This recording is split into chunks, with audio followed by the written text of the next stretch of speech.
For our program today, I'd like to invite my good friend Kathy Lewis up here from the legendary Mustang Sanctuary. And if you haven't seen or know anything about this, it's a great story. I've known her for a couple years now, and we've actually had a chance to go out and visit some of these fine animals out there, and it's really close by. It's only about 15 minutes away. So listen to her story, and if you're interested in seeing the horses and the Mustangs out there, it's really interesting to go see and see how they take care of them. And she's going to tell you about their story, what she does. Thank you, Scott. Thank you for having me today. Scott said, I'm Kathy Lewis, legendary Mustang Sanctuary. Myself and my husband started the sanctuary 23 years ago. We were a lot younger when we got started. We never thought it'd go like this. None of this was ever planned. I was wanting some riding horses, and I kept going back to the Mustangs, and my husband kept telling me, no, they're not going to hurt you. They're going to kill you. Well, I won the battle. Within 30 days, we had the horses under saddle, going from totally wild to riding them. We were taking them out trail riding. Myself and my husband both grew up around thoroughbreds, and we were just amazed how smart these horses were. We'd go out on trail rides and we'd run across people all the time. Hey, I got one of them cheap, crazy horses. Do you want it? So we started taking in the other people's horses. Well, we're like, where are all these horses coming from? And we started doing research, and the Bureau of Land Management, referred to as BLM, they round them up. We seen how many were sitting in the kill pens. This was over 20 years ago. And there was so many sitting in the kill pens. It's like, in the government holding facilities. So we're like, okay, let's get some out of the government holding facilities and find them some homes. Let's get them out of them. It's like a horse prison. There's so many horses crammed in a pen. It's unbelievable. So we were doing that for a number of years. And here recently, we just switched over to getting them out of the kill pens. These horses are supposed to be protected by law, but our lovely government gets around the protections. And there's an average of 20 per day going into the kill pens. On any given day, you can see at least 200 of these horses in the kill pens. These horses originated here in America in the 1492. Columbus brought the first ones over with him. So they've been an American icon here. They usually run west, any place west of Colorado. Our lovely government currently has over 80,000 in holding facilities. There is less than, I want to say less than 7,000 now that are still in the wild. That's not very many, considering they're running on our public lands. They're just out there being happy-go-lucky and everything. In the wild, these horses live as families. They got moms, dads, aunts, uncles, grandmas, grandpas. That's what actually constitutes the herd. They do not inbreed in the wild. They pick and choose a mate. When they pick that mate, they're mated for life. If the young girls are coming of age and there's none of the boys in the herd that they're interested in, or kind of, they know who their relatives are, like we do. There'll be other stallions coming in from other herds, and they've got to fight the right to be into that herd. If they win and get to join the herd, it's the female's responsibility to pick them. If they don't pick one, that stallion can remain in the herd as a bachelor. If she picks one, okay, they're mated for life. These horses in the wild, they double every 4 years in size. So if you start out with 4, next 4 years, it doubles. And our lovely government, they'll talk all about that, how these horses are destroying our lands and everything. And they've got they're doing a roundup right now with 2 million acres and 400 horses. 400 horses are going to devastate 2 million acres. If anybody has an idea how big 1 acre is, think of 2 million of them. So they're rounding these horses up. A week after these horses are rounded up, there's cattle and sheep out there. So basically trying to wipe these horses out. When they round them up by helicopter. There's some pictures. Are we stuck on the same picture? There's some pictures of the helicopter roundups. The government always uses the helicopters. They swoop down on these horses. They're just out living free and being happy and doing their own thing. These helicopters swoop down on these horses and they run them for miles. They run them through barbed wire fences. They run them to whatever it takes to get them in, because they're getting paid. The helicopter pilots are getting paid per head what they can get in the pens. Every time this helicopter pilot goes up, it's an average of $2 million out of our tax dollars. Every single time it goes up. So they round them up, they run them into these pens, and then being so family oriented, they start separating all the family members. All the males go here, all the females go here, all the ones with babies go here. And then they start separating them even more. If a baby is 3 months old, they take that baby from its mama and put it in a pen full of babies. So the mother doesn't even have the chance to teach these babies what they need to know. In the herd, you've got your lead mare. You might have heard people talk about lead mares before. Your mare always leads the herd. She'll lead them out of danger. The stallion stays back and fights and makes sure everybody's out of danger. They will only run as far as they have to, because if they keep running, they will run into more danger. And they know that. Once the government rounds them up, gets them all separated and everything, they start the process of identification. They run them into a squeeze chute, squeeze it tight, and flip it on its side. From there, they pull the blood work, they address any feed issues, they look at the teeth for the age, they put a freeze brand on their necks. Every government horse has a freeze brand on their neck. On that freeze brand, it tells you the estimated year of birth, the area they came from, and their personal identification number. So these horses can be tracked by our government at any given time. While they got them in that chute, they fix every single male. To this day, there is roughly 15 known breeding stallions. That's it. So eventually these horses will be extinct. However, we do hold 3 purebred Mustang stallions that are still babies. So we can keep that breed alive and keep it going once the government totally destroys them all. The lovely government offers individuals $1,000 if somebody goes and adopts a wild animal from them. You're only supposed to be allowed 4 per 12-month period. Somehow, a lot of these people are going in and getting 30 to 50 of them in that 1-year period, which means they just made $30,000 to $50,000. They went, picked the horses up, took them home, threw them out to pasture. When they got their check from the government, they load them up and they take them to the kill pens.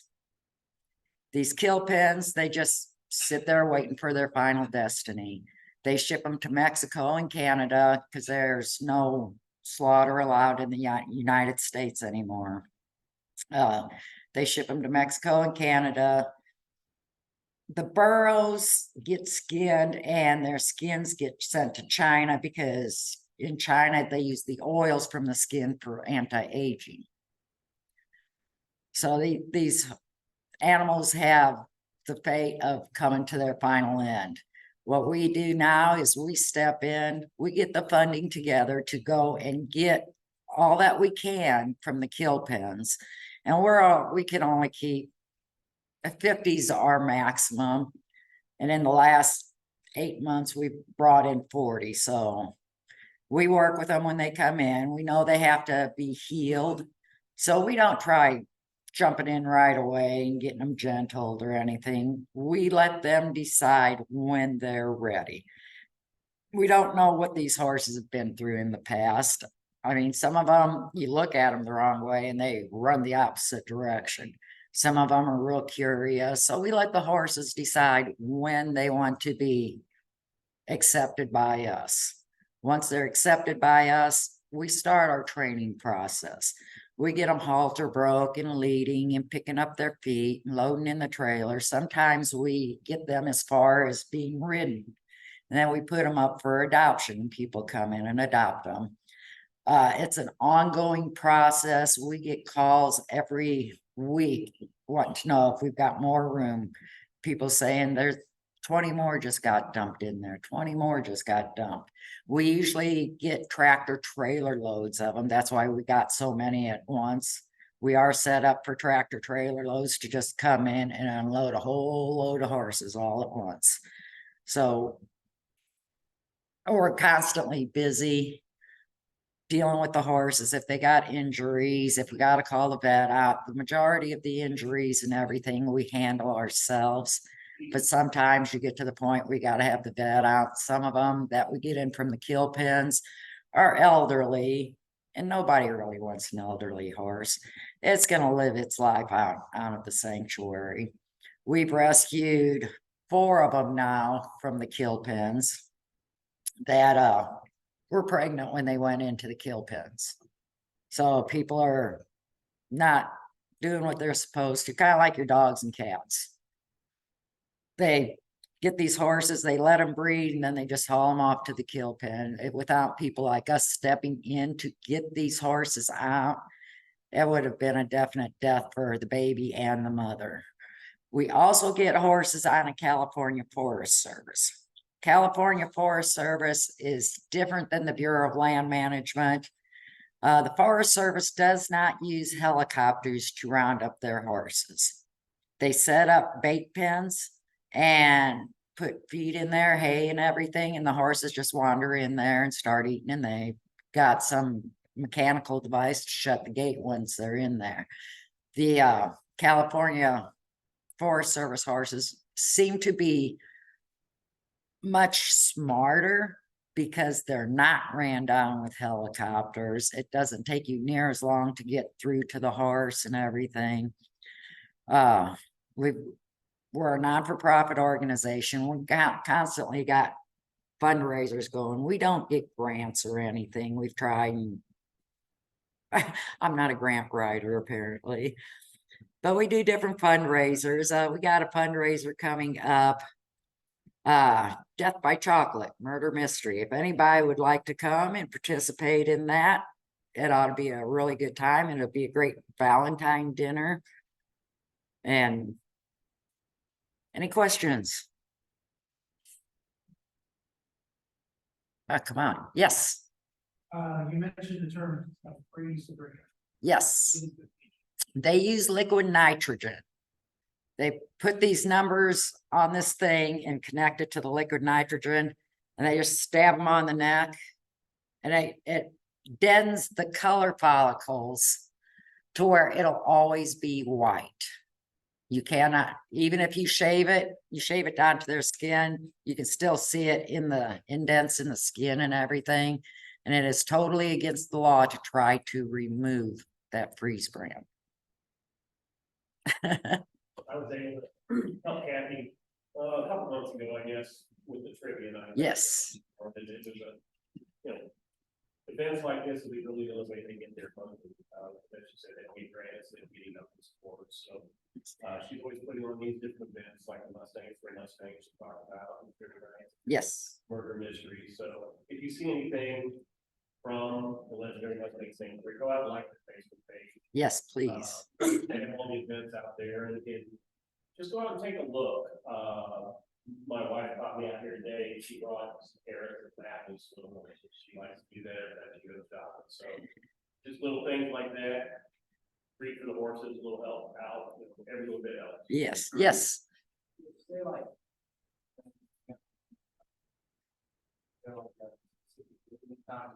No, we welcome visitors out there. We do have tour buses come in. We do school field trips. We welcome individuals. We welcome groups. As long as we know in advance that you're coming, we can make sure we're freed up for the time you're there. And just like political side of things. You're saying the motive of the government is basically moving these horses, attracting these horses to be able to provide more farmland for farming for. Yes, yes, Horses, they can. yes, On a smaller amount of land. yes. We call them welfare ranchers. They're not like the cattle farms you see around here. The cattle farmers around here buy their own land or lease their own land, have their cattle on their own land, but out there, they want our public lands. No, the horse don't make it for them, so. Exactly. Yes. When you go to pick them up, where are you traveling to? Here lately, we've been going to Stroud, Oklahoma. It's about a 7-8 hour drive. If we got small loads, we'll drive down there. Anything under 10, we can haul ourselves. But if it's over 10, then that's when we gotta get tractor trailers coming in. Let's start over here and work our way. Where are you located? We are in Alhambra, Illinois. We're actually right off of Route 4 between 140 and 143. Do you have volunteers or? how do you- Yes, yes, myself and my husband are both volunteers, including his paychecks. We've got roughly now roughly about 20 volunteers, and different ones like to do different things. We got certain ones that just want to do special events. We got ones that we've got ages from 12 up to 80 years old. We have an 80-year-old lady that comes out once a week and shovels poop.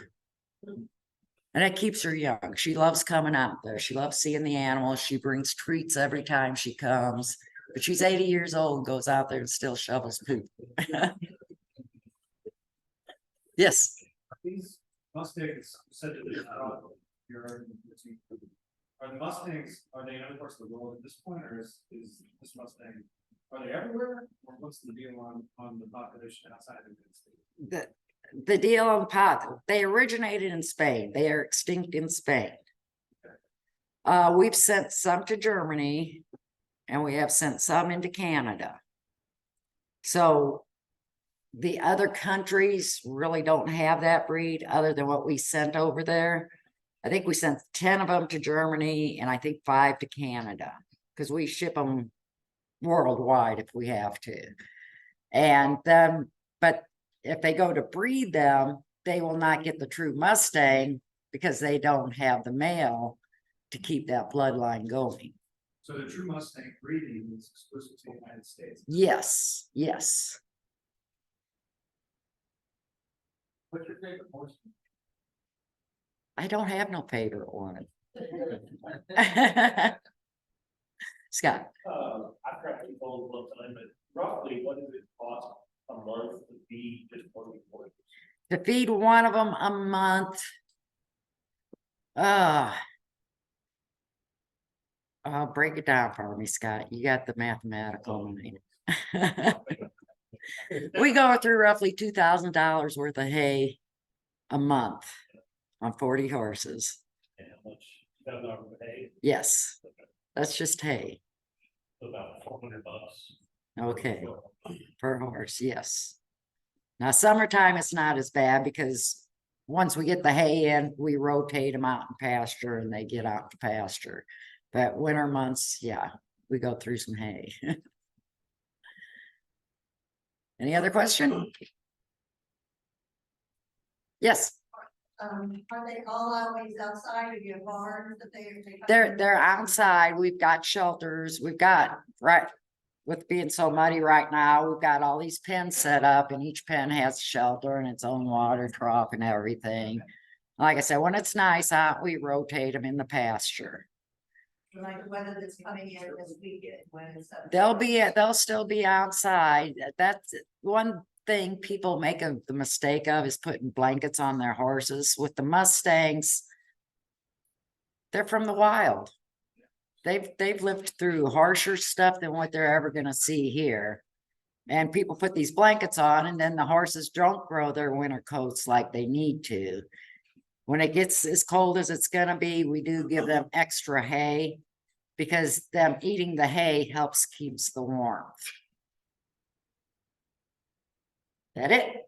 Anything. Thank you all.